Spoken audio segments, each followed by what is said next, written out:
Okay, man, we got a few things tonight. The Warriors tell the Rockets, all right, that's enough of this. They win in Game 7 going away. The Pacers win Game 1 on the Cavs, and I also need to say at least some things about Nuggets Thunder. Didn't do a vid for it today. I had actual life things pop up. I did not see that coming, but okay, here we are. And unfortunately, it's a one-day turnaround. But yeah, let's go to Warriors Rockets, man. So, the first goal for the Warriors was, all right, how do we figure out the double big lineup? We did see some Looney minutes. That felt like mostly the first half. I could be wrong, and there were minutes for him in the second half. I mean, he played 11 minutes total, but okay, there were some minutes there where he was able to be a body for Steven Adams. And then there was also this zone the Warriors had that really slowed down the Rockets' offense at times where, this could have coincided with Looney in the game, but I feel like it was more so with Draymond in the game. And besides making it tough for the Rockets to always find driving lanes, it also allowed Draymond to be more of the free safety guy, just being around the paint specifically. And this did require like Pods having to fight with Şengün or Jimmy having to fight with Şengün, fronting the post or whatever. But then you had these plays where Şengün's got the ball and Jalen Green's wide open on the other side of the floor and Draymond is right at the rim to where the Amen and I want to say it might have been Tari Eason backdoor cuts were not available. And then Jimmy came over and doubled Şengün, and then at that point the Rockets offense is just totally out of whack. Another play where it was either Fred or Şengün who had it either top of the key or around the free throw line, and then Amen had what appeared to be a slight window to receive a pass, but then Draymond, in a quarter of a second, manages to close the distance there and steal the pass that's meant for Amen, so now it's a turnover.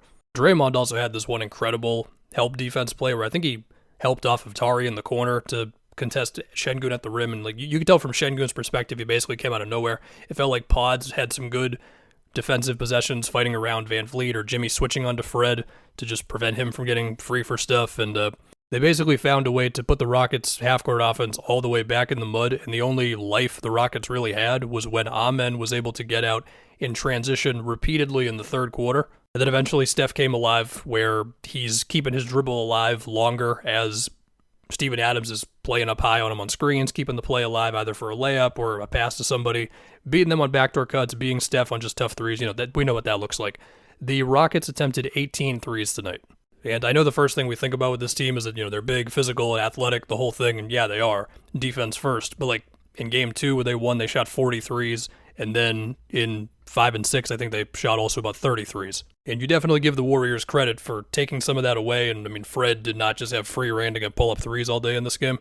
I mean, he was 3 for 6 from outside in this one, but that was very different than the few before this one, right? And yeah, just from a pure math angle, 18 threes is just very difficult to make up for unless it's offensive rebounds and so many transition opportunities and all that. And forcing a lot of turnovers. And so, yeah, this Rockets team, in the end, the selling point for this team was, could they execute enough in the half court? And the answer ended up being no.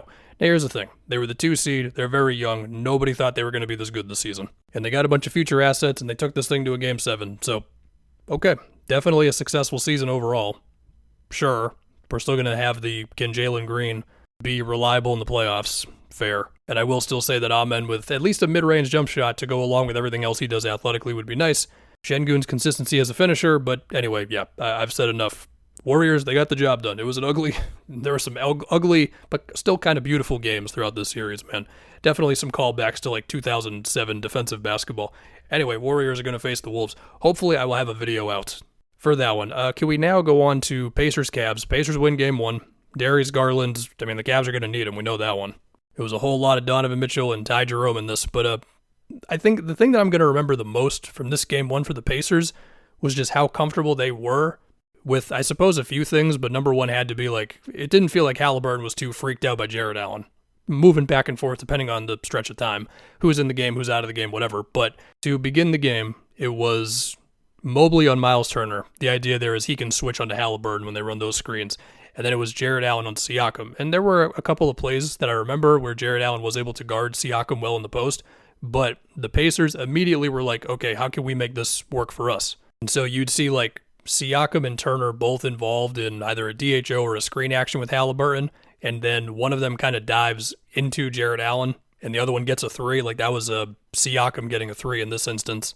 Or one time where Jared Allen was on Miles Turner and then he sets a flare screen for Halliburton and then that forces Allen to switch onto Hallie, and then from there, Hallie's just able to go to work. Of course, in the fourth quarter, he was putting Jared Allen in switches multiple times. One he got a scoop layup, one he got a step back three. And then they ran a couple of inverted screens where either Halliburton is screening for Siakam, or I think it was even Nembhard screening for Siakam one time. One of them was a Halliburton floater, and the other one started the drive and kick hell that the Pacers can put you in, and it eventually led to a Nesmith three. And there's probably some plays I'm forgetting, and I'm sure there were some times when the Cavs guarded the stuff well that I'm not remembering. But that was my big takeaway from this one. The Pacers, as far as half-court execution, they kind of looked like the Pacers. And then as far as full-court stuff, it did feel like early in the game they were able to just get out off of makes that the Cavs have. And as we know with the Pacers, you got to be ready for all that stuff. And then as far as the Cavs offense, where it felt like the most alive they were was when Mitchell just started, similar to Ahmed, I guess, pushing in transition every opportunity he got, and he was drawing some fouls in the Pacers that way. Some of those pushes from him were getting kind of reckless, and there was one time where it looked like he might have been laboring after he got up. I was like, oh no. But anyway, that and then Mobley pretty much. And there was like one Mobley score on Miles Turner where Turner had really good position on him, but then Mobley kept his dribble alive and got physical a little bit and made this hook shot that was like a few feet outside of the restricted area, and that was a play that Mobley was not making a couple years ago. But then late there, Halliburton had some good switches defensively when Mitchell was trying to attack him, and it did feel like Mitchell was leaning into that a little more as the game went on. It was a good amount of Ty Jerome. I didn't love all the Cavs threes. It did feel like there were like too many contested threes that they took. And obviously Garland being out is going to take away some amount of shiftiness and the ball zipping around and all that and pull-up shooting that he's going to give you. They also just did not shoot well from three anyway. It did feel like, look, if Sam Merrill is going to be playing, at least starting, and you're not going to have Garland, I feel like you're going to have to be able to kill the Pacers on more off-ball sets with some of these shooters to just get them moving. Because if not, it's going to be so much Donovan Mitchell. So really, let's just hope that Garland is back. Also, some of Nembhard's threes were awesome. Nesmith blocking Mitchell from behind and then getting a three himself was great. Like, the Pacers, they came ready to play, man. The Pacers did shoot also really well from three, and the Cavs can just say that's not going to happen again, and we're going to shoot better from three.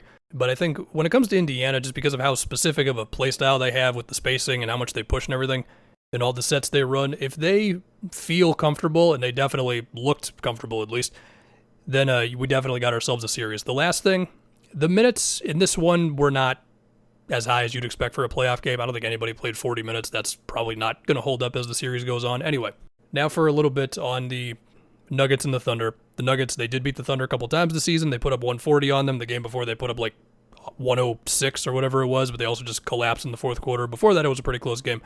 The Thunder are going to throw a million things at the Nuggets. Okay, obviously, you're going to see hard on Jokic. You're going to see Chet helping off of Aaron Gordon.